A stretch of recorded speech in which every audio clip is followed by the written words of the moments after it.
Hi, welcome to this introductory section of Basic Electronics. We are going to deal the subject with simulation to make it more clear for all of you. Now let me start with very basic fundamentals. Like supposing if I take a battery, I keep the battery here. Now let me zoom it to an extent so that all of you can see it better. And I take suppose a LED, and I have an LED here, and we all know that a LED requires always a series resistor. So I take a series resistor, I put a series resistor here and connect it here, and let me put a switch also for that to see its function. Connect it this way, I connect it this way. Now all of us know that when we give this switch, this LED is going to glow. And so let me see that. So when I put this switch, the LED starts glowing. How? The current starts flowing from here through this, here, through the resistance, through the LED, and then reaches here. That means it must start from this place and end at this place. This is called the path. Unless the path is complete, the load, whether here is a LED, is not going to glow. So this is the very basic fundamental that we must know, how the path is complete. Let me repeat it again. That path means it has to start from the positive and reach at the negative, right? Or in most of the electronic circuits we do not have this shown like this, but then what we do is that we provide it a ground connection and give a ground here and here and give a ground here and here, and even then this circuit is also same as what we had seen earlier. Now if I switch on this, it also glows. The operation is same. That means the current goes from here, here, here. This and this point being common, that means they are internally connected. It goes this way, this way, this way, and this way. And don't be under the impression that this current will flow to the ground. There is nothing like ground in electronic circuits. It is only a word used in place of battery negative or DC negative. For example, if we delete this ground and if I give power, it doesn't glow because the path is not complete. It has to start from here, here, here. No, it is not going anywhere. There is nothing like ground. It has to reach here because it is not reaching here. So the path is not complete. So this is the very basic fundamental of understanding how the path concept is achieved. Next we go over to some kind of very simple operation that we all know is a voltage divider. What is a voltage divider? A voltage divider, for example, we take some 10K resistor and I put a 10K resistor here, another 10K resistor here, and connect it this way and connect it to this way. And as usual, I said I must have a ground connection for the path to be complete. I put the ground connection here and I give this to this, and I know this is a 12 volt supply, and I have connected two 10K resistors in series like this. That means, okay, let me now remove this ground to make you more clear understanding that okay, now the path is complete. I can see that the path will be complete only when I switch on this. Now let me assess as what will be the voltage here. Here means the moment I say here, meaning that with respect to negative or with respect to ground, what we can also have a connection like this. We can show it this way. So if I say what is the voltage here, I mean that what is the voltage with respect to ground. Okay, let us zoom it still further more. Okay, right. Now let me take a voltmeter. Take a voltmeter. I connect a voltmeter here, and let me connect this to this place and connect this to this place. As we know that this is a 10k resistor and this is a 10k resistor, and my supply voltage is 12 volt, and when I switch on this, the voltage, half the voltage will be here and half the voltage will be here. So obviously this will be 6 volts. Let me see that when I simulate this. Yes, I get 6 volts. Is it clear? I get 6 volts here. So because I get 6 volts here is just because there is a ratio of 1:1. Normally what you would have done in electrical engineering or electronics engineering, what you read is that, okay, you say that 10k is total 20k, 12 volt divided by 20k is the current which is flowing, then the I into this R is equal to voltage drop across this, then I into R voltage drop across this. All this is as far as the real calculation is concerned, but in practical electronic circuits you must be able to guess the voltage. Guess the voltage in the sense that you should know as to what will be the voltage approximately here. Now if that was a simple calculation, now let's go over to say, let me make this voltage, okay, let me make this resistor as say 8k, right, and make this resistor as 4k, right. Now what will be the voltage here?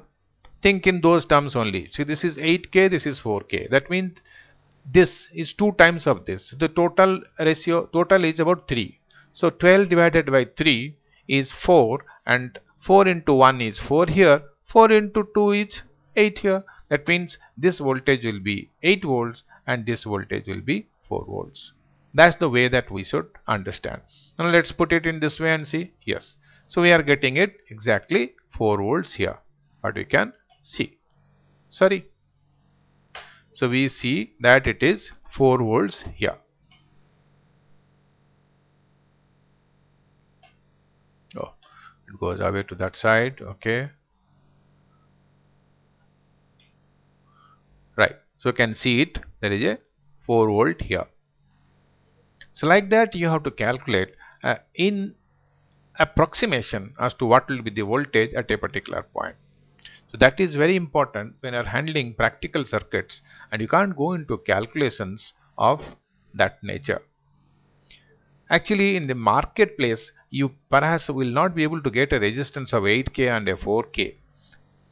It will be somewhere because their resistances are at particular standards. So the market value will be about say 8.2k, and the closest value to 4k is 3.9k. 3.9k, right. So this is what the voltage. Now if somebody is asking you what is the voltage here, you have to just guess. It's not necessarily that you have to be very close, very accurate, but you can be very close to it. I know because this 3.9k is really close to about 4k, and this is close to about 8k, so it will be somewhere near 4 volts. Now let's see what is the voltage. Yeah, voltage is 3.87. So this is what is that one has to understand the potential divider in terms of its ratio, right.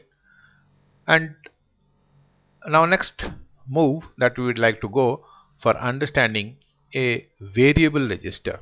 What is a variable resistor? A variable resistor is we call potentiometer, which is got maybe 3 terminals, and this is what is called a variable resistor. Okay, this is a variable resistor. It has got 1 point, 1 point and 1 point. Typically they are round in shape when you look it in the physical way, but when we represent it in a circuit way, it is given like this. Okay, now what I do now, okay, let me disconnect this connection, disconnect this connection, and bring it here and put it here, and let it be say my 4k, and let this be what I had gone earlier, let this be 8k, Alright, now what I do is I give the connections what we have done.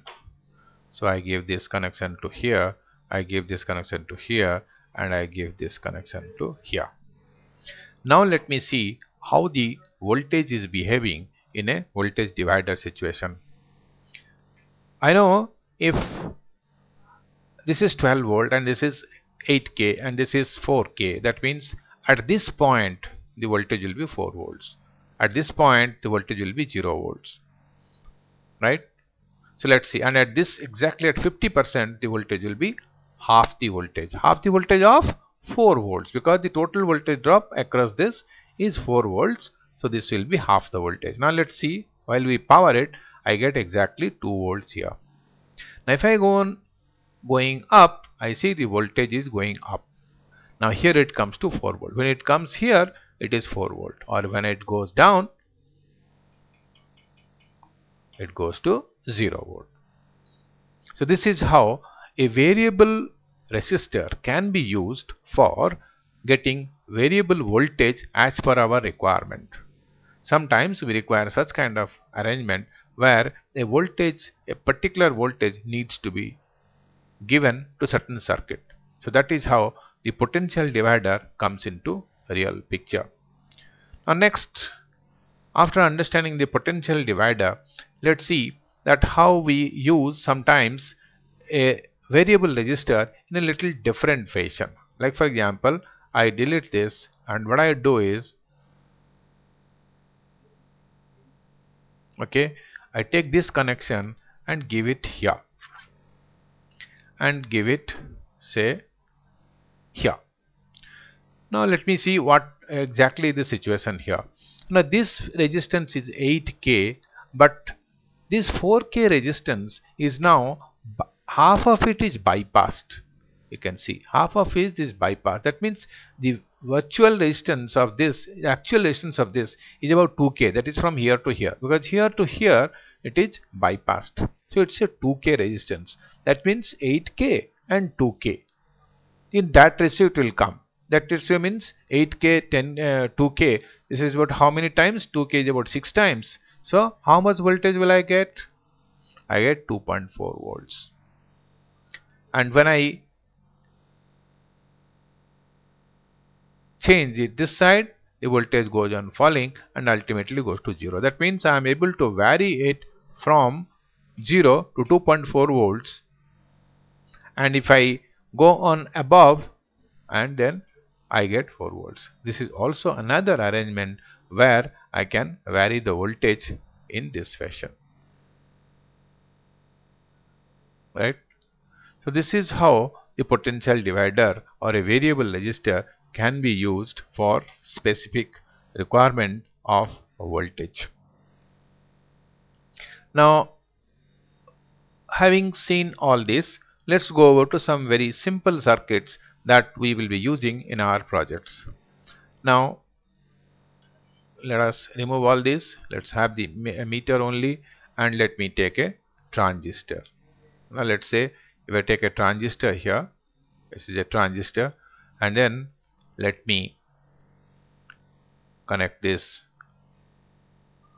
Okay, sorry,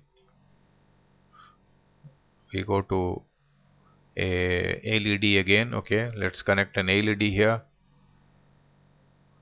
I connect an LED here, and I connect a series resistor. As I have always said that the resistance is a must in case of any LED that I am going to use. So I put a resistance here, and this goes to ground, and this is, supposing I put one more resistor here, and I put it in a way that I should be able to connect it. I put it this way, give it a connection here, and give it a connection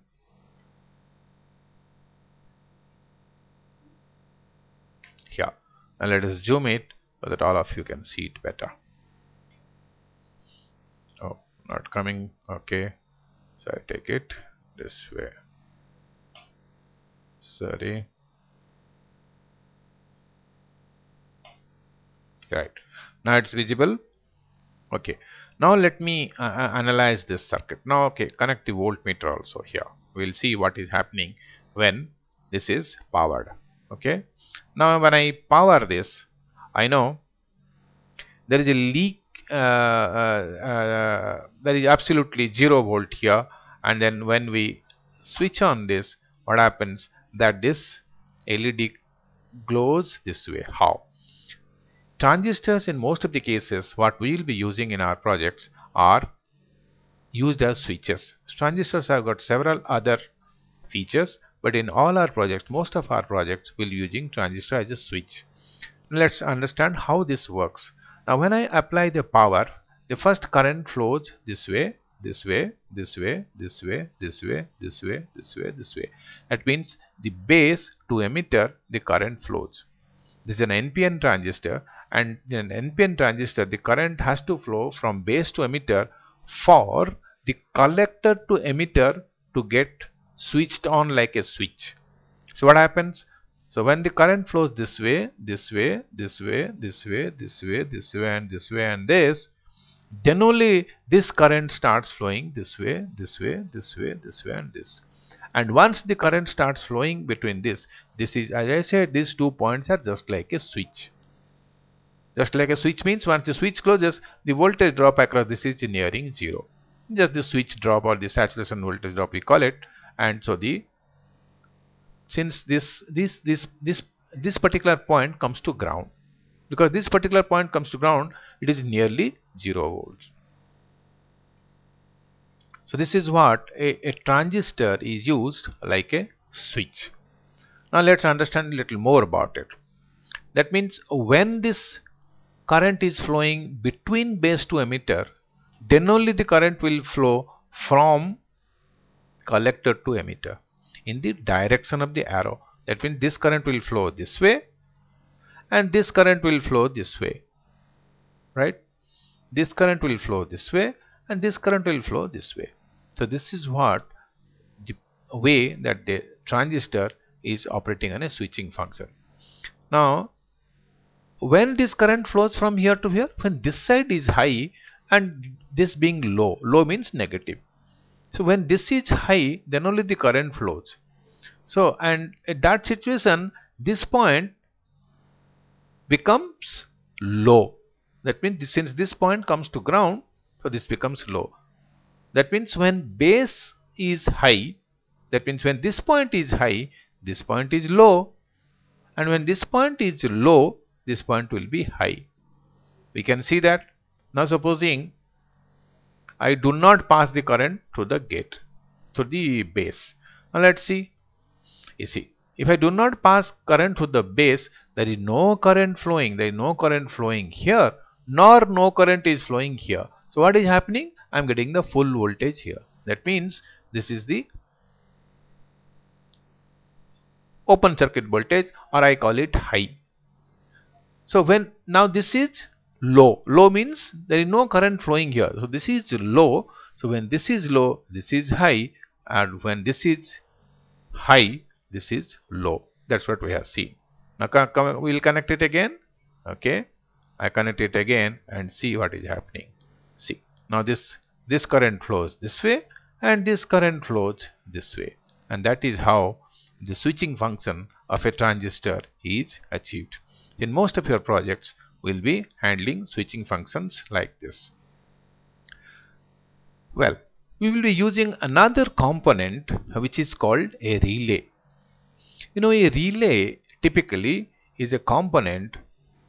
Okay, a relay is a component. Let me bring a relay here.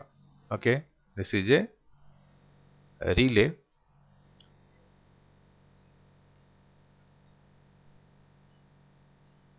This is a relay. So for seeing it better, let me zoom it to an extent so that all of you can see it better. This is a relay. A relay has one coil, a coil of several thousand turns over an iron piece, and when the current flows through this, whether this direction or this direction doesn't matter, when the current flows through this, there is an isolated switch. We call this an isolated switch, and it has got 3 points. One is a common point. This is called common point. This is called NC point, that is normally closed. Normally closed means when there is no power given, this is in this position, and when the power is given, this switches from this to this. Now let's see how it really behaves. Now okay, so what I do, I take a battery. I take a battery, I put the battery here, and okay, I take a switch. Put a switch here, and connect this to this, and connect this to this, and connect this to this. Right? Now let me see how the relay is really working. Right? Now when I give power to the coil, you see this point, no power, power, no power, power. So this point is a switch which can be utilized for any purpose, and let's see how we utilize it for some purpose.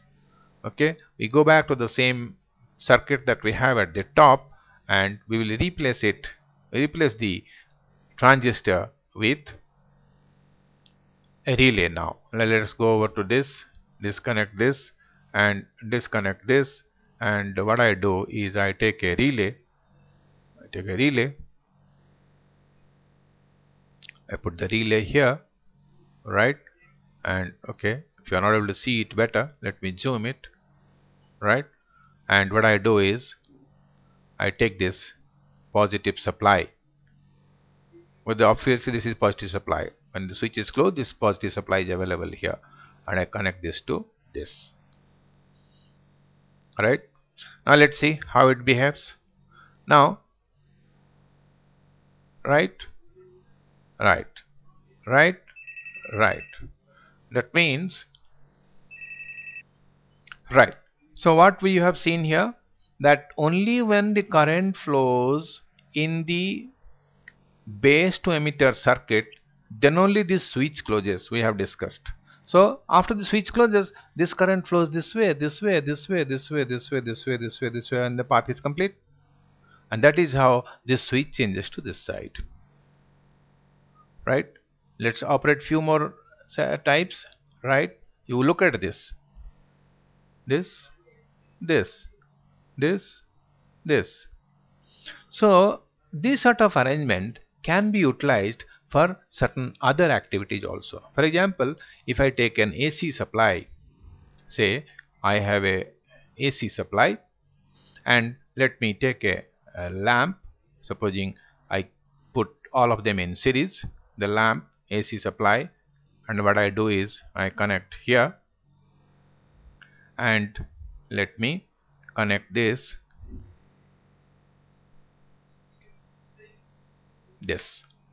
right? Now what we find here, we find there is a AC supply, there is a bulb, and I have connected in such a fashion. We will see how it behaves. Now for certain simulation purposes, let me call this lamp as 12 volt. Okay, and supply also I can take any voltage based on the lamp, but then I will also make it the same voltage. It can be 220 volts, it can be 300 volt, 400 volt, whatever, because this switch is nothing to do with this supply. This is completely isolated, and we call it magnetically coupled. That is why this actually the relay is called an electromagnetic relay.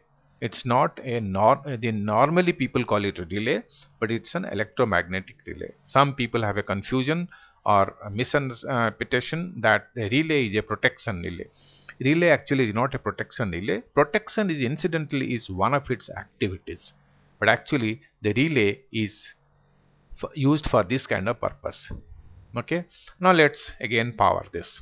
Let's see what is happening. We have the AC supply available here, but this lamp is not glowing. Why? Because the path is not complete. Okay, it goes here, goes stop. It can glow only when this changes to this side. Now we'll see this. Now let's use this. You see, now the lamp starts glowing. Why the lamp starts glowing? Is because this switch has come to this side, the path is complete. Once the path is complete, obviously the lamp will glow. Now see it few more times, this way, this way, this way. So this is how we use a transistor as a switch to switch on another load which is completely independent of any supply. This could be a low voltage supply, this could be a microcontroller supply, this could be something, but then this could be any higher voltage, AC voltage, DC voltage, whatever it is that we choose. So this is how a relay is used in switching on an arrangement like this. Actually, in certain electronic circuits we use number of relays. When we use number of relays, obviously we will be using number of transistors, and then the current which has to flow in the base also has to be coming from some other source. Those are all details we will be discussing little later. Now let's, instead of this, now supposing I would like to go in for some kind of arrangement where I will run a motor. Okay, now let's stop this. Now I close this. Okay, I stop this. I take another set of battery or a DC source, whatever it is. Now let me take another source of battery here. Right. Okay, I connect it to this place, and I take a motor. Say for example, I take a motor here. Right. I connect this to this, and I connect this to this. Right. Do it little more again. Okay, now let's see. Now in the same fashion, when I power this,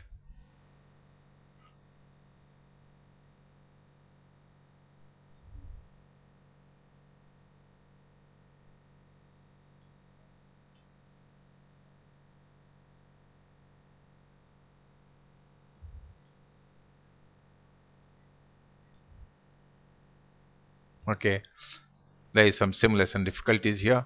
Okay, so we will go these sort of things little later.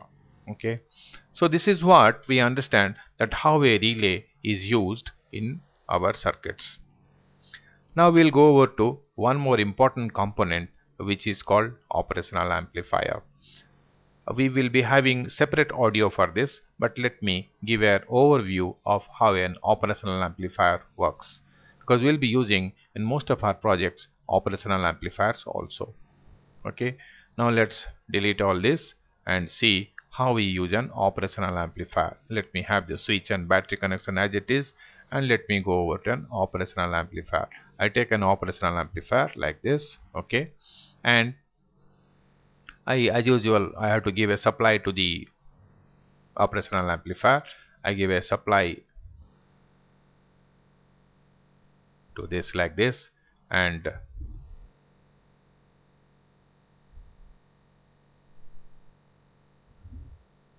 I think one sec. Right. So what we have taken a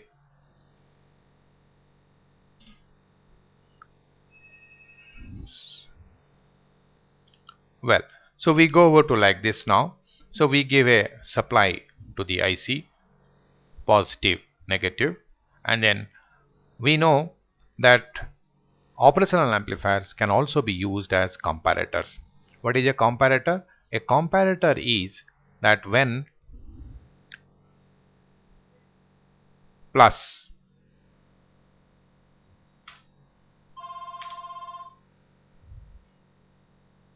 right. So what we were talking about an operational amplifier. An operational amplifier, we know it has got one non-inverting input, one inverting input, and one output. And such kind of operational amplifiers, in fact, in ICs are available either one operational amplifier in an IC, two operational amplifiers in an IC, four, like that. We have taken, for the convenience sake for our understanding here, one of the four operational amplifiers in a IC called LM339 or LP339. Okay, now let's see how it behaves when we start using it as a comparator. What is a comparator? A comparator is that, let's call it that this, if this is non-inverting input and this is the inverting input, and since this is denoted by plus and this is denoted by minus, so let me for convenience call it plus and minus. And the formula for the comparator is that when plus is more than minus, output is equal to 1. 1 means that the supply voltage. If the supply voltage is 12 volt, that means the pin number 3 I have given 12 volts here. 1 means in the output 1 means it is 12. Okay, so now let's go over to certain connections for it and let's see about it. Now let me take a say a 10k resistor and I connect this resistor here and connect this resistor here and take one more resistor here and then connect this to this and connect this to this. We have seen that this is a potential divider of 10k and supposing I give it to this point, I know this point will be now, if this is 12 volt, this point will be 6 volts because it is half the voltage based on this potential divider. Now let me take a variable resistor. Okay, what is a variable resistor? Okay, this is a variable resistor. I take a variable resistor and I take a variable resistor here and let me connect it this way. That means the upper side is connected to 12 volt, bottom side is connected to ground. So that means when I vary this, this point can go to 12 volts or it can come to 0 volts, right? So let me make it at this point. I know this will be half means 6 volts. So let me keep it slightly more than this, right? And now I connect it. Okay, if you are getting confused, so let me take it in a angle way so that you will not be confused. Right, now this potential divider which is above little 6 volts I connected to here, that is plus terminal, and this I know is 10k and 10k, it is bound to be 6 volts. So that means this will be 6 volts, this will be more than 6 volts, output will be 1. Whether output is 1 or not, let's connect again a resistor here. Okay, let's connect a resistor in certain typical style, right? Connect a resistance here and let me connect a meter also for that to see the voltage. I connect a meter here, I connect this to this point and this point to say this point, right? And connect this to ground. Look it a little better. Let me do it. Okay, let me do it this way and this way. Now looks nice, right? So what is the function? Okay, this is a 10k resistor as we know. Now let's power this and see what is happening. You see, now we know that this point is, if you want to know exactly what is the voltage here, I can connect some voltage probes here also. I put a voltage probe here, give a connection from here to here and another voltage probe here and give a connection from here to here. Okay, now let's power it. You see, this point is at 5.9933, means is close to about 6 volts, and this point is 7.19 volts. That means this point plus is more than the minus. Output is equal to high. High means 1 means supply voltage. Now if this changes to this, that means this becomes 4.7 volts. That means plus is less than the minus, because the minus remains same. When plus is less than the minus, output is equal to 0. So this is what is the basic function of an operational amplifier used as a comparator. We will see these functions in more detail when we go over to certain more complicated circuits. So this is what is the concept of using a potential divider, a relay, a transistor, an operational amplifier, and so on. So let's now clean all these and let's see how we go over to some more fundamental things which will be more clear. clear, right?